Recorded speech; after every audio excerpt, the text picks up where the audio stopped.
भिखारी की कहानी सुनने के बाद खलीफा ने बराबर घोड़ी दौड़ाने वाले पर ध्यान दिया और उससे पूछा कि तुम्हारा क्या नाम है। उसने अपना नाम सीदी नोमान बताया। खलीफा ने कहा, मैंने बहुत से घुड़सवारों और साइसों को देखा है कि वो घुड़सवारी सिखाने या घोड़े को सिखाने में बहुत श्रम करते हैं। मैंने स्वयं भी बहुत से घोड़ों को फेरा है, लेकिन तुम्हारी तरह घोड़ी दौड़ाते मैंने किसी को नहीं देखा। तुम्हारी घोड़ी दौड़ती चली जाती थी, फिर भी तुम उसे बराबर चाबुक मारे जा रहे थे। सभी को तुम्हारे इस व्यवहार पर आश्चर्य हो रहा था, किंतु सबसे अधिक ताज्जुब मुझे ही हो रहा था। इसलिए मैंने कल उस जगह खड़े लोगों से तुम्हारे इस बर्ताव का कारण पूछा था, किंतु किसी को भी पता नहीं था कि तुम ऐसा क्यों कर रहे हो। तुम सच सच सारा हाल बताओ। सीदी नोमान के चेहरे का रंग उड़ गया। उसने समझा कि खलीफा मेरी हरकत से बहुत नाराज है और न मालूम क्या सजा देगा। वह ये भी समझ गया कि खलीफा को उसका रहस्य जानने की अत्यंत प्रबल इच्छा है और बगैर पूरी बात बताए उसे छुटकारा नहीं मिल सकता। फिर भी भय के कारण उसकी जबान बंद हो गई थी और वह मूर्तिवत निश्चल खड़ा था। खलीफा ने ये देखकर कहा, सीदी नोमान, डरो मत। मैं तुमसे मित्र भाव से यह बात पूछ रहा हूँ। अगर तुमसे कोई अपराध भी हुआ है तो मैंने अभी से तुम्हें उसके लिए क्षमा कर दिया। अब तुम निर्भय होकर अपनी बात कहो। सीदी नोमान को ये सुनकर ढाढ़स हुआ। वह हाथ जोड़कर बोला, संसार के स्वामी, आपकी आज्ञानुसार मैं अपनी पूरी कहानी आपके सम्मुख रखता हूँ। मैंने किसी जाति या किसी धर्म के नियमों का उल्लंघन नहीं किया। फिर भी यदि मेरा कोई अपराध सिद्ध हो तो मुझे निस्संदेह दंड मिले। मैं अपनी घोड़ी के प्रति जो कठोरता बरतता हूँ उससे आपको बुरा लगा और घोड़ी पर आपको दया आई, किंतु जब इसकी कहानी सुनेंगे तो आप भी इस नतीजे पर पहुँचेंगे कि ये दंड उसके लिए कम है। ये कहने के बाद सीदी नोमान ने अपनी कहानी शुरू की। उसने कहा कि मेरे माता पिता की मृत्यु के बाद मुझे उत्तराधिकार में इतना धन मिला जो मेरे जीवन भर के लिए काफी था। मैं बड़े आराम से गुजारा कर रहा था और मुझे किसी बात की चिंता नहीं थी। मेरी तरुणावस्था थी, इसलिए स्वभावतः ही मेरी इच्छा विवाह करने की हुई। भगवान की ऐसी इच्छा न थी कि मुझे सुगृहिणी मिले। मैंने एक स्त्री से अनिंद्य सौंदर्य को देखकर विवाह किया। आप जानते ही हैं कि हमारी जात में पहले से लड़की को देख परख कर विवाह करने का रिवाज नहीं है। इसीलिए हमारे लिए उचित है कि मृदुल या कर्क्षा जैसी स्त्री भाग्य से मिले उसी पर संतोष करना चाहिए और उसके साथ प्रसन्नता पूर्वक निर्वाह करना चाहिए। किंतु हर बात की एक सीमा होती है और ऐसी स्थितियां भी आ जाती हैं कि एक दिन के लिए भी निर्वाह नहीं होता। मैं अपनी पत्नी के अनूप रूप को देखकर बड़ा प्रसन्न था, किंतु दूसरे दिन ही से उसकी कुत्सितता का हाल खुलना शुरू हो गया। सुहागरात के दूसरे दिन मैं दिन का भोजन करने बैठा तो मैंने अपनी पत्नी को भी साथ खाने के लिए बुलाया। हमारे सामने पुलाव था। मैं अपने समाज की रीति के अनुसार चम्मच से उठा कर पुलाव खा रहा था, किंतु मेरी पत्नी कान खोदने की सलाई से चावल का एक एक दाना उठाकर खाने लगी। मुझे ये देखकर बड़ा आश्चर्य हुआ। मैंने कहा, प्यारी, क्या तुम्हारे मायके में इसी तरह से लोग खाना खाया करते हैं? जितनी देर तुमने भोजन किया है उसमें तुमने 10-15 चावलों से अधिक न खाया होगा। तुम दाने गिन गिन कर क्यों खा रही हो? क्या तुम किफायत के लिए ऐसा कर रही हो? अगर ऐसा है तो तुम किफायत का ख्याल छोड़ दो और जैसे मैं खुलकर खा रहा हूँ वैसे ही तुम भी खाओ। मुझे भगवान ने इतना दे रखा है कि तुम्हें पेट भर खाना खिला सको। उसने मेरी बात का कोई उत्तर न दिया। पूर्ववत ही एक एक दाना उठाकर खाती रही, बल्कि मुझे खिजाने के लिए एक एक दाना भी बहुत देर में उठाने लगी। जब हमारे सामने शीरमाल और बाकर खानी रोटियां आई तो उसने एक रोटी के छिलके का बहुत ही छोटा टुकड़ा तोड़कर बड़े नखरे से मुंह में रखा। जितना खाना कुल मिलाकर उसने खाया वह एक चिड़िया का पेट भरने को भी काफी नहीं था। मुझे उसकी अल्प भोजन की जिद पर आश्चर्य हुआ, किंतु मैंने सोचा कि यह मेरे साथ पहली बार खाना खा रही है और किसी पुरुष के साथ खाने का पहला मौका होने के कारण लजा रही है। जब इसे मेरे साथ खाने की आदत हो जाएगी तो खुलकर खाएगी। मैंने ये भी सोचा कि हो सकता है कि मेरे साथ खाने के पहले ये कोई चीज अधिक मात्रा में खा चुकी हो और इस समय इसके पेट में जगह न हो। एक विचार यह भी आया कि शायद इसे अकेले ही खाने की आदत हो। ये सब सोचकर मैंने उससे कुछ न कहा और वह पूर्ववत ही नाम चार के लिए खाती रही। खाने के बाद मैं घूमने फिर चला गया और यह बात बिल्कुल भूल गया कि मेरी पत्नी कितनी अल्पभक्षी है। किंतु शाम के खाने पर भी उसका ये हाल रहा। बाद में भी कई दिनों तक मैंने खाने के मामले में उसका यही रवैया देखा तो मुझे यह आश्चर्य हुआ कि यह स्त्री इतना कम खाने पर भी न केवल जीवित है अपितु स्वस्थ भी है। एक दिन हम दोनों सोने के लिए लेटे तो यह मुझे सोता जानकर सावधानी से उठी। मैं आंखें बंद किए था किंतु जाग रहा था। मैं जानबूझकर खर्राटे भरने लगा। वह उठकर अंदर गई और कपड़े पहनकर घर से बाहर निकली। मैं भी अपने कपड़ों को कंधे पर डालकर चुपके चुपके उसके पीछे चल दिया। बाहर चांदनी थी इसलिए उसका पीछा करना मुश्किल न हुआ। वह चलते चलते हमारे घर के समीपवर्ती कब्रिस्तान में पहुंची। मैं ओट में खड़ा होकर देखने लगा।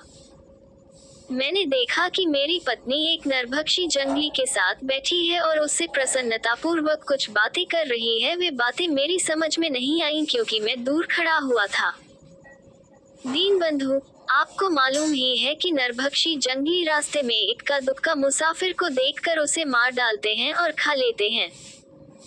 जब उन्हें कोई मुसाफिर नहीं मिलता तो वे कब्रिस्तान में चले जाते हैं और नए दफन होने वाले मुर्दों को खाते हैं। मैं अपनी पत्नी को ऐसे जंगली के पास बैठे देखकर घबराया और समझ गया कि मेरी पत्नी भी इसी जाति की है। इन दोनों ने मिलकर उसी दिन बनी हुई एक नई कब्र खोदी और उसमें से लाश निकाल कर बाहर लाए और उसे काट काट कर खाने लगे। वे बातें भी करते जाते थे किंतु मेरा भय से बुरा हाल था और मैं थर थर कांप रहा था।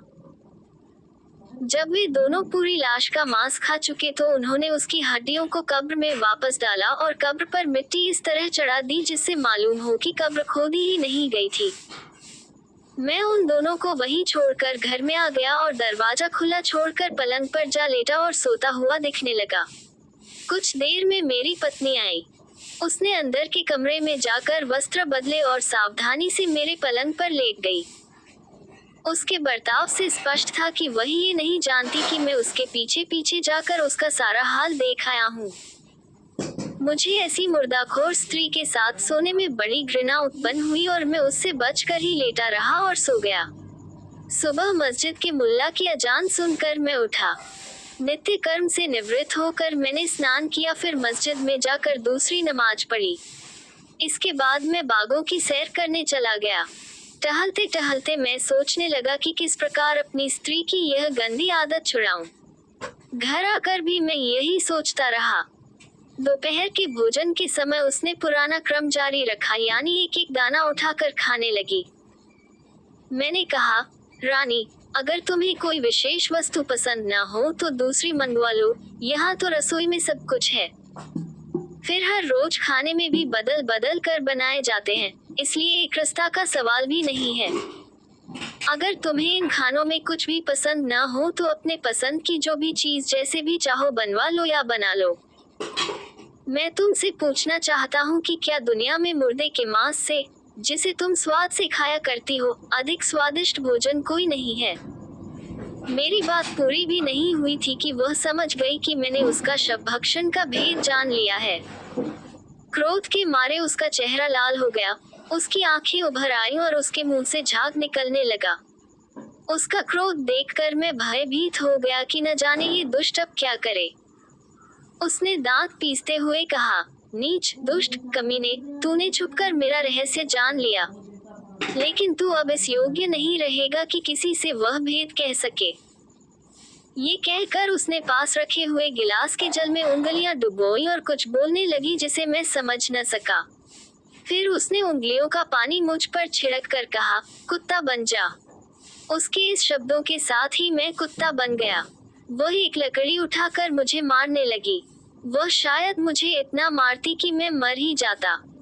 इसलिए मैं जान बचाकर भागा और सारे घर में दौड़ने लगा कि शायद कहीं बचने की जगह मिल जाए। वह लकड़ी लिए हुए मुझे सारे घर में खदेड़ती और पीटती रही।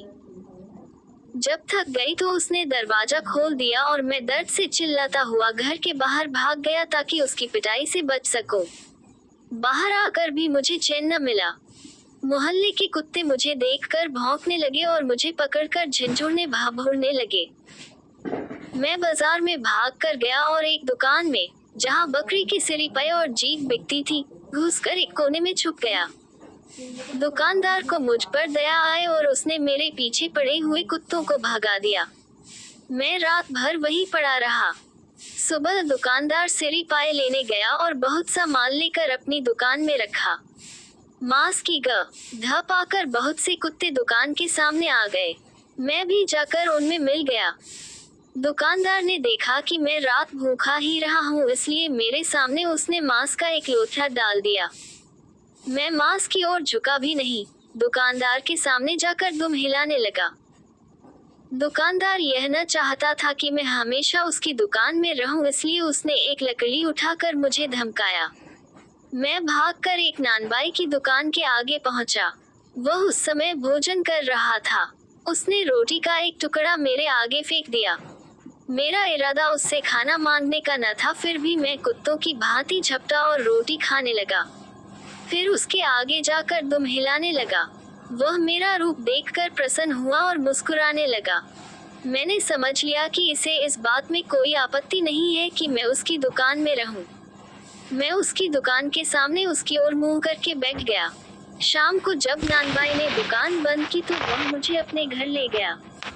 इसके बाद उसका नियम हो गया कि रात को अपने घर में रखता और दिन में उसकी दुकान के सामने बैठा रहता था।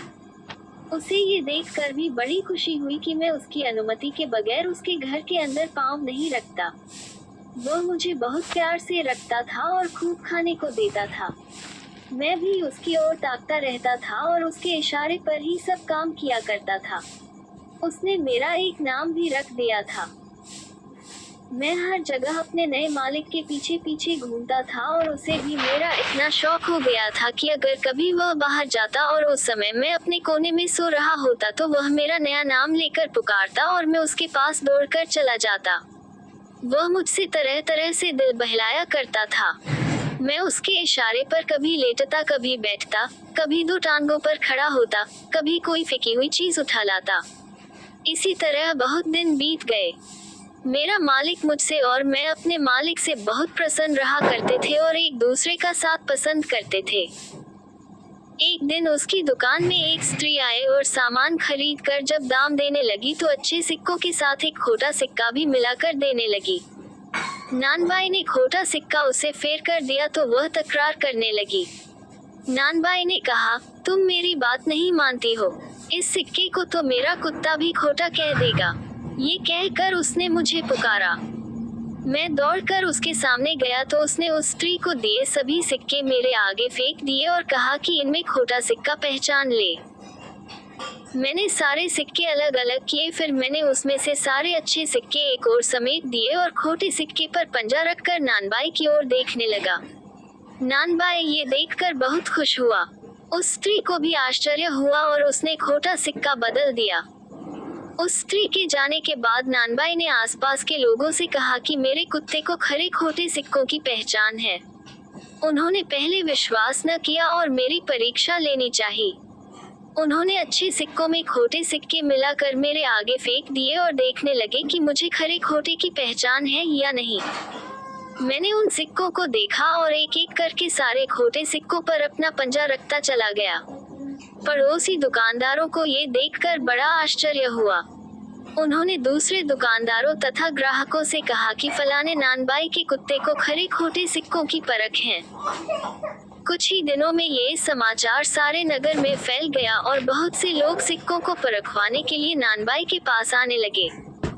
अब ये हाल हो गया कि नानबाई के दुकान के आगे सिक्के परखवाने वालों की भीड़ लगने लगी। मैं दिन भर सिक्के परखता रहता। नानबाई का व्यापार चमक उठा क्योंकि सिक्के परखवाने वाले उसी से सौदा लेते थे। आसपास के नानबाई इस बात से जलने लगे और चाहने लगे कि मुझे उड़ा ले जाएं। इस कारण मेरा मालिक मेरी और अच्छी तरह देखभाल करने लगा। एक दिन एक स्त्री नानबाई के पास आए और 6 अच्छे सिक्कों के साथ एक खोटा सिक्का मिलाकर उसे देने लगी। नानबाई के इशारे पर मैंने खोटे सिक्के पर पांव रख दिया। स्त्री ने स्वीकारा कि सिक्का खोटा है और उसे बदल दिया। फिर उसने नानबाई की नजर बचाकर मुझे इशारा किया कि उसके साथ उसके घर को जाऊं। मैं बराबर यह चाहता था कि किसी प्रकार फिर मनुष्य बनूं। उस स्त्री की निगाहों से मुझे ऐसा लगा कि उसके द्वारा ये बात संभव है। मैं उसकी ओर बराबर देखने लगा। वह अपने घर की ओर चली और कई कदम चलकर वापस लौटी और फिर मुझे अपने साथ आने का इशारा किया। अब मैंने निश्चय कर लिया कि उसके साथ जाऊं। मैं अपने मालिक नानबाई की नजर बचाकर उसके साथ हो लिया। वह ये देखकर बड़ी प्रसन्न हुई। उसने तुरंत रास्ता बदल दिया जिससे नानबाई मुझे उसके साथ जाता हुआ न देख सके। वह स्त्री मुझे अपने घर ले गई। मेरे अंदर जाने पर उसने बाहर का दरवाजा बंद कर दिया और मुझे घर के अंदर ले गई। अंदर एक नवयौवना सुंदरी कीमती जरी के वस्त्र पहने बैठी थी। मुझे अंदाजे से लगा कि वह उस स्त्री की पुत्री है जो मुझे बाजार से लाई थी। घर के अंदर बैठी हुई सुंदरी जादू की विद्या में अति प्रवीण थी। जो स्त्री मुझे लाई थी उसने उस सुंदरी से कहा, यही वह कुत्ता है जो खोटे खरे सिक्कों की पहचान जानता है। मैंने कई दिनों से इसका हाल सुन रखा था। मुझे ऐसा लगा कि यह जन्मजात कुत्ता नहीं है, बल्कि कोई आदमी है जिसे जादू से कुत्ता बना दिया गया है। इसीलिए मैं इसे आज घर ले आई। बेटी, तुम देखकर बताओ कि मेरा अंदाजा ठीक है या नहीं। नवयौवना ने ध्यानपूर्वक मुझे देखा और बोली, अम्मा, तुम ठीक कहती हो, इसे जादू से कुत्ता बनाया गया है। मैं अपनी रमल की पुस्तक देखकर अभी इसका हाल तुम्हें बताती हूँ। ये कहकर वह एक अंदर के कमरे में चली गई। उसने वापस आकर एक पानी के बर्तन में हाथ डालकर मुझ पर पानी छिड़का और बोली, अगर तुझे जादू से कुत्ता बनाया गया है तो फिर से आदमी हो जा। उसके ये कहते ही मैं मनुष्य बन गया। मैंने सुंदरी के पैरों पर गिरकर उसके वस्त्रों को चूमा और कहा, आपने मुझ पर ऐसा एहसान किया है जिसे मैं जिंदगी भर नहीं भूल सकता। मैं चाहता हूँ कि मैं आपका हमेशा के लिए गुलाम बन जाऊं। ये कहकर मैंने बताया कि क्यों मेरी पत्नी ने मुझे जादू से कुत्ता बना दिया था और उस सुंदरी की दया भावना की अत्यधिक प्रशंसा करने लगा। उसने कहा, मेरी इतनी प्रशंसा न करो। मैं तुम्हारी स्त्री का हाल विवाह के पहले से जानती हूँ। मुझे ये भी मालूम है कि वह जादू की विद्या में पारंगत है। दरअसल हम दोनों जादू के मामले में एक ही शिक्षिका की शिष्याएं हैं। पहले मेरी उससे मित्रता थी, किंतु उसकी दुष्टता के कारण मैंने उससे मिलना जुलना छोड़ दिया और उससे घृणा करने लगी। मैंने तुम्हें मनुष्य का शरीर वापस दिलाया है, किंतु मैं इतने ही पर बस नहीं करूंगी। तुम्हारे जैसे भले मानस के साथ उसने जो दुष्टता की है उसका दंड मैं उसे अवश्य दिलाऊंगी। मैं तुम्हारे ही हाथों उसे पशु बनवाऊंगी। तुम यही ठहरो, मैं अभी आती हूँ। वह फिर अंदर चली गई। कुछ देर में आई तो उसके हाथ में एक बोतल और एक प्याला था। उसने मुझसे कहा, सीधी नोमान, मैंने अभी अपनी रमल पुस्तक देखकर मालूम किया है कि तुम्हारी पत्नी इस समय तुम्हारे घर में नहीं है। तुम्हें घर से निकालने के बाद उसने तुम्हारे नौकरों से कहा कि मेरा पति किसी काम से बाहर चला गया और यह भी कहा कि दरवाजा खुला पाकर एक कुत्ता घर में घुस आया था। उसे मारकर भगा दिया। अब तुम तुरंत ही अपनी स्त्री के वापस आने के पहले अपने घर जाओ। इस बोतल को अलग न करना और अपनी पत्नी की प्रतीक्षा करना। वह जल्दी ही घर आएगी। तुम्हें देखकर वह परेशान होगी और भागने की कोशिश करेगी। तुम इस बोतल का पानी प्याले में डालना और इसमें से कुछ उस पर छिड़क कर यह शब्द जो मैं तुम्हें बताती हूँ पढ़ देना। इससे अधिक कुछ करने की जरूरत नहीं पड़ेगी। तुम इसी से मेरे जादू का कमाल देखोगे। मैं उसका सिखाया हुआ मंत्र अच्छी तरह याद करके अपने घर आया। सब कुछ वैसा ही हुआ जैसा उस सुंदरी ने कहा था। मेरी पत्नी शीघ्र ही वापस आए और मुझे देखा तो परेशान होकर भागने लगी। मैंने तुरंत ही बोतल का पानी प्याले में डालकर उस पर छिड़का और मंत्र पढ़ दिया। इससे वह घोड़ी बन गई। वह स्त्री वही घोड़ी है जिसे आपने कल देखा था। मैंने उसे घोड़ी के रूप में देखा तो आश्चर्य करने लगा। फिर मुझे उस सुंदरी के शब्द याद आए। मैंने घोड़ी को ले जाकर घुड़साल में बांध दिया और उसे इतने चाबुक मारे कि मारते मारते थक गया। अपना वृतांत पूरा करके सीधी नोमान बोला, सरकार, अब ये कहानी सुनने के बाद मुझे क्षमा करेंगे और यह स्वीकार करेंगे कि मैं घोड़ी बनी हुई अपनी स्त्री को जो दंड देता हूँ वह उचित है। अगर अब भी आप मेरा कार्य अनुचित समझे तो जो चाहे वह सजा दें। खलीफा ने कहा, तुम्हारी कहानी वास्तव में विचित्र है और तुम्हारी स्त्री ने जो अपराध किया है उसे देखते हुए उसका दंड कम ही है। किंतु मैं तुमसे पूछता हूँ कि क्या तुम आजीवन उसे इसी तरह मारते रहोगे? तुम ऐसा क्यों नहीं करते कि उस सुंदरी के पास जाकर फिर से अपनी पत्नी को स्त्री रूप दिलवाओ? सीधी नोमान ने कहा, आपकी आज्ञा शिरोधार्य, किंतु मेरी पत्नी फिर दुष्टता पर उतरी तो क्या करूँगा? खलीफा ने कहा, तुम ठीक कहते हो, उसे ऐसा ही रहने दो और जब तक चाहो उसे इसी तरह सजा देते रहो। फिर खलीफा ने तीसरे आदमी यानी ख्वाजा हसन हब्बाल की ओर दृष्टि की और कहा, ख्वाजा हसन, कल मैंने तुम्हारी गली में जाकर तुम्हारा महल देखा। मैं उससे बहुत प्रभावित हुआ। फिर मैंने वहाँ के लोगों से पूछा कि यह विराट भवन किसका है, तो तुम्हारे पड़ोसियों तुम्हारा नाम लिया। साथ ही उन्होंने ये भी बताया कि तुम्हारा पेशा रस्सी बनाने का है। इस पेशे में तो अधिक आय नहीं होती। तुम्हारे पड़ोसियों का भी कहना है कि कुछ समय पूर्व तक तुम कठिनाई से जीवन निर्वाह करते थे। तुम्हारे पड़ोसी तुम्हारी इस बात में बड़ी प्रशंसा करते हैं कि तुम अपने पुराने जीवन को नहीं भूले और अपने धन को व्यर्थ खर्च नहीं करते हो। मैं ये सब सुनकर बहुत प्रसन्न हुआ कि मेरे राज्य में तुम जैसे भले आदमी रहते हैं। फिर भी मैं तुमसे ये पूछना चाहता हूँ कि तुमने इतना धन किस प्रकार प्राप्त किया? तुम मेरे प्रश्न से कुछ भयभीत न होना। मुझे तुम्हारी धन संपत्ति से कुछ लेना देना नहीं है। तुम्हें ये धन भगवान ने दिया है, तुम इसका जैसा चाहो उपयोग करो। भगवान तुम्हारी संपत्ति और बढ़ाए। मुझे केवल ये जानने की उत्कंठा है कि तुम्हारे जैसे निर्धन व्यक्ति को इतनी संपदा मिली कैसे? ख्वाजा हसन ने सिंहासन के पाए को चूम कर कहा, भगवान आपको हमेशा सही सलामत रखे। मैं सारा वृतांत सच्चा सच्चा कहता हूँ। भगवान जानते हैं कि मैंने कभी कोई बात ऐसी नहीं की जिसे हमारे इस्लाम धर्म या मेरी जाति बिरादरी ने वर्जित किया हो। मुझे जो कुछ मिला है भगवान की कृपा ही से मिला है। अब आपकी आज्ञानुसार अपना हाल कहता हूँ।